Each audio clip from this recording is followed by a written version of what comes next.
চর আফজল গ্রামে অতিবৃষ্টিতে জমিতে পানি জমে কৃষকেরা বিপদে। সাবেক এমপি আশরাফ উদ্দিন নিজানের সহযোগিতায় তাৎক্ষণিক পদক্ষেপ। লক্ষ্মীপুর জেলার রামগতি উপজেলার চরগাজী ইউনিয়নের চর আফজল গ্রামে সাম্প্রতিক অতিবৃষ্টির কারণে কৃষি জমিতে ব্যাপকভাবে পানি জমে যায়। এতে করে এলাকার কৃষকরা চরম বিপাকে পড়েন এবং তাদের চাষাবাদের ভবিষ্যৎ অনিশ্চয়তার মুখে পড়ে।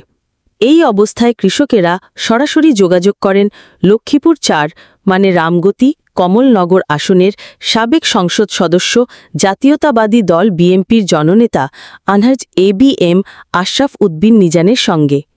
কৃষকদের সমস্যার কথা শুনে তিনি দ্রুত পদক্ষেপ গ্রহণ করেন এবং ইউনিয়ন বিএনপির সাধারণ সম্পাদক মোহাম্মদ সাইফুল ইসলামকে বিষয়টি দেখভালের দায়িত্ব দেন। দায়িত্ব পাওয়ার সঙ্গে সঙ্গে মোহাম্মদ সাইফুল ইসলাম ঘটনাস্থলে যান এবং জমিতে জমে থাকা পানি অপসারণের জন্য তাৎক্ষণিকভাবে পাইপ স্থাপন করে পানি নিষ্কাশনের ব্যবস্থা করেন। স্থানীয় বাসিন্দারা কৃতজ্ঞতা প্রকাশ করে জানান যে সাবেক এমপি জননেতা জনাব এবিএম আশরাফ উদ্দিন নিজান সত্যি গরিব দুঃখী মানুষের আপনজন। তার উদ্যোগে আমাদের জমি এখন চাষের উপযোগী হচ্ছে, আমরা তার প্রতি কৃতজ্ঞ। এই উদ্যোগ আবারও প্রমাণ করল জননেতা আশরাফ উদ্দিন নিজান শুধুমাত্র রাজনীতিবিদ নন, বরং তিনি এই অঞ্চলের মানুষের সুখ দুঃখে পাশে থাকা একজন জনদরদী নেতা।